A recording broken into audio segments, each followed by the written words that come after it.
to the water classification table. And well, it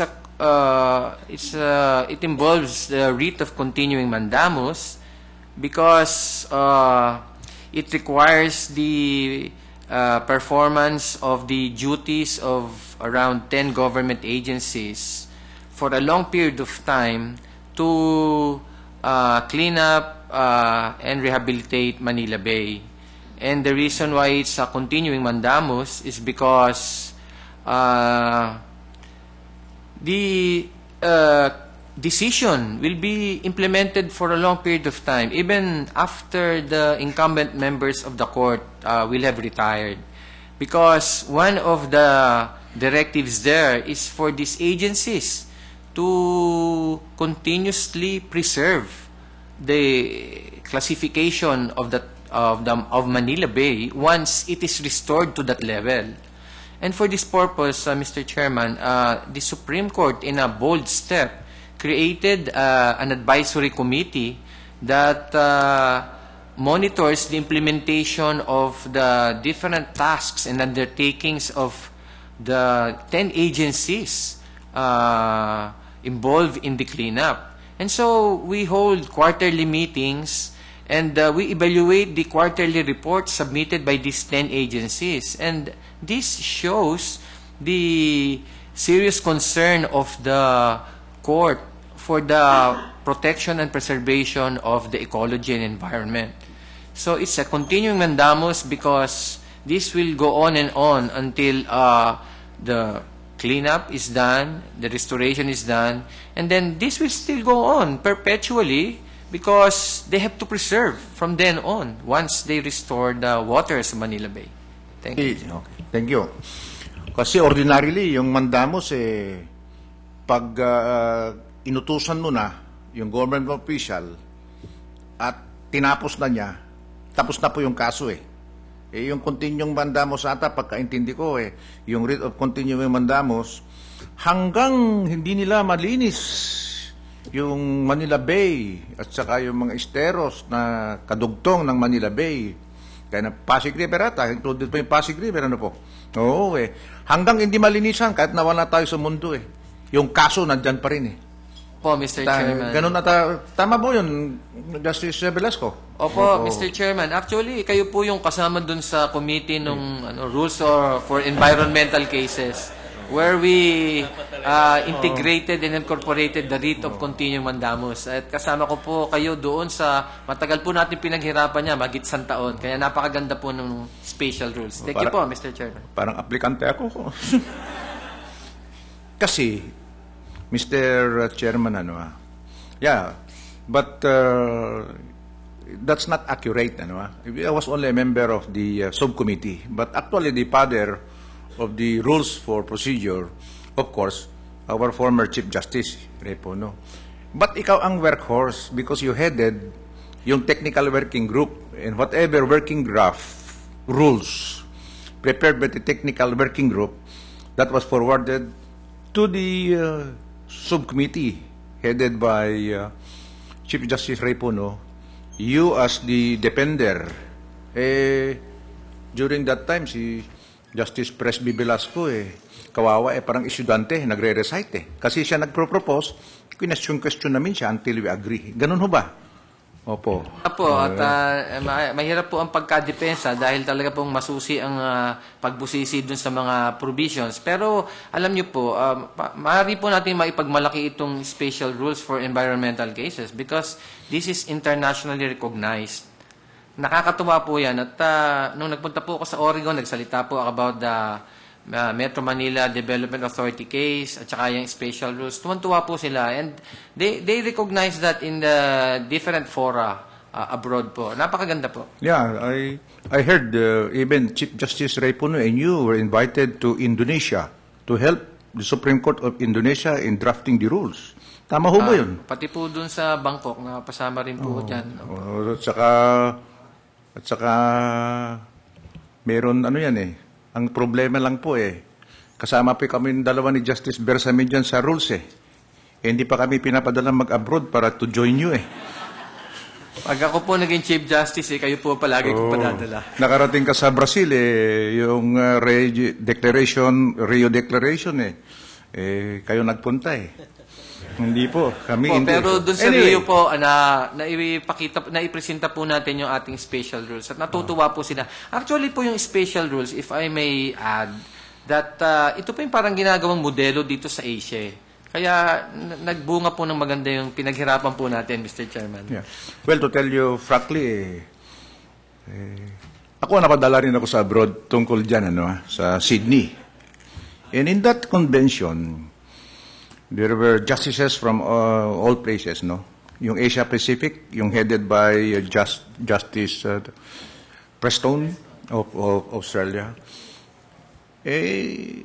Ito lang Pilipinas ang may special rules of procedures and environmental law. Not even in America.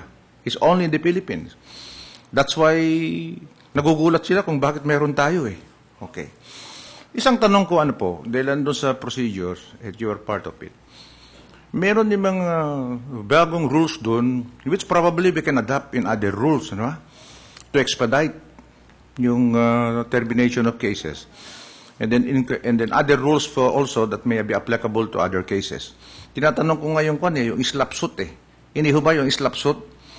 Ito yung defense of government officials Yung bang pinapala ng kaso in order to vex or to prevent them from enforcing our laws Hindi ho ba? Hindi ba natin pwedeng i-adapt sa ibang rules para naman ibang government officials din in the enforcement of the laws they can use this as a defense, yung islap suit, yung strategic lawsuit against public participation ba? Can you comment on that, Justice Presby? Opo, marami po tayong inadopt talagang innovative measures doon sa special rules for environmental cases. At palagay ko po, talagang dapat isama na natin yan doon sa rules of court kasi napakaganda po nung ginawa natin. Isa na po yung SLAP, no? Yung Strategic Legal Action Against Public Participation. At tama po yun.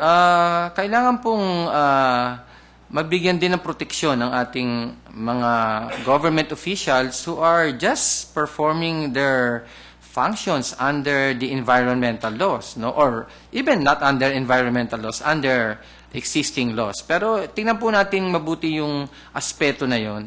Kasi po, dun sa SLAP, ang pinoproteksyonan po natin yung mga advocates, environmental advocates, na mahilig pong sila, talagang yun ang nasa puso nila, na nagpa-file sila ng environmental cases. Sila po yung binabalikan ng mga companies, mining companies, yung mayayaman pong kumpanya. At ang nangyayari, nahihirapan sila dahil kung ano-ano yung pinapile sa kanila. May libel, may criminal cases. So, doon po sa mga ganong legal suits na yun, na medyo nadidihado sila dahil wala naman silang pera, ay binibigyan po natin sila ng isang mabilis na paraan para ma-dismiss yung kaso na yon at magpatuloy yung kanilang mga adhikain para sa proteksyon ng ecology. Ngayon, tignan po natin yan. Palagay ko po maganda po yung inyong suggestion, Mr. Chairman, at pag-aralan po natin yan. At kawawa naman po yung ating mga public officials din na talagang ginagawa lang ang kanilang tungkulin sa ilalim ng batas, pero pinahihirapan ng mga merong kapasidad na finansyal.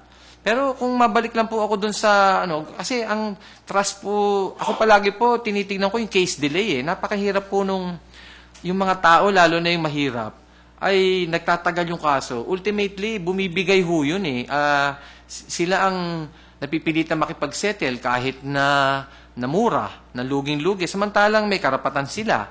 O kaya talagang totally inabandon na lang nila yung kanilang kaso kasi they cannot finance litigation. Talagang very expensive to go into litigation. Kaya po yung ginawa nating special rules, and I think we should really amend the rules of court to incorporate the innovations we did there. Katulad nung ultimate facts sa allegations sa complaint. Ginawa nating evidentiary facts. So, parang kailangan nakalagay ng lahat doon yung mga sinasabi nyong mga suporta para doon sa inyong cause of action sa complaint, hindi po ba? Then ginawa natin verified yung mga pleadings, di po ba? Para kung falsehood, o sige, di ikaw ay madidemanda ng perjury under solemn affirmation, di po ba? Ginawa po natin yan. At pinalalagay po natin lahat yung mga dokumento na kung ano yung isusuporta mo sa iyong complaint o kaya sa depensa. So, ibig sabihin, parang lay your cards on the table eh. Kaya yung isang problema po sa atin nga, sa ating litigation at saka sa rules of procedure, ay masyadong maraming vents eh, yung stages ng case eh. Kailangan bawasan po natin, katulad po yung motion to dismiss, tinatanggal po natin po yun, di po ba? Okay, at yung pre-trial, talaga pong minaximize natin yung gamit. Talagang kailangan gamitin ng yung mga lahat nung pwedeng ayusin na sa pre-trial. Lay your cards on the table. Kailangan judicial affidavits, nilagay po natin yun. Nandun po lahat yun.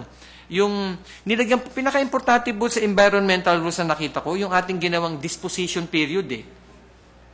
Nilagay po natin doon na kailangan ng isang case ay matapos sa loob ng 10 months yata o isang taon, depende sa klase ng kaso. Pero alam niyo po yun, napakaganda because yung judge ngayon ang may responsibilidad talaga na see to it na walang delays, walang kailangan talaga maipresenta na lahat ng ebidensya within the time scope. Otherwise, silang mapepinahan eh. They will be sanctioned by the Supreme Court in case they fail to decide the case within that disposition period. Hindi po yung adjudication period. Yung adjudication period po, binaba pa natin doon sa environmental, naging 60 days na lang, dati 90 days for RTC.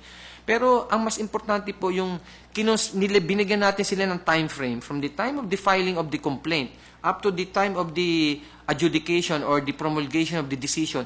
Kailangan tapusin ng judge po yun.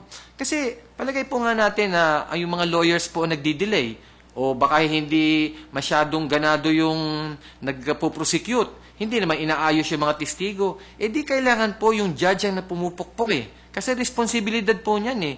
Pag hindi po nila natapos yan within that disposition period, mananagot po sa Supreme Court. May fine po tayo mga 10,000 dyan, palaki ng palaki. So, napakaganda po nun eh. Yun ang palagay ko po dapat ma-incorporate na natin at ma-amendahan po natin yung rules of court po natin, Mr. Chairman.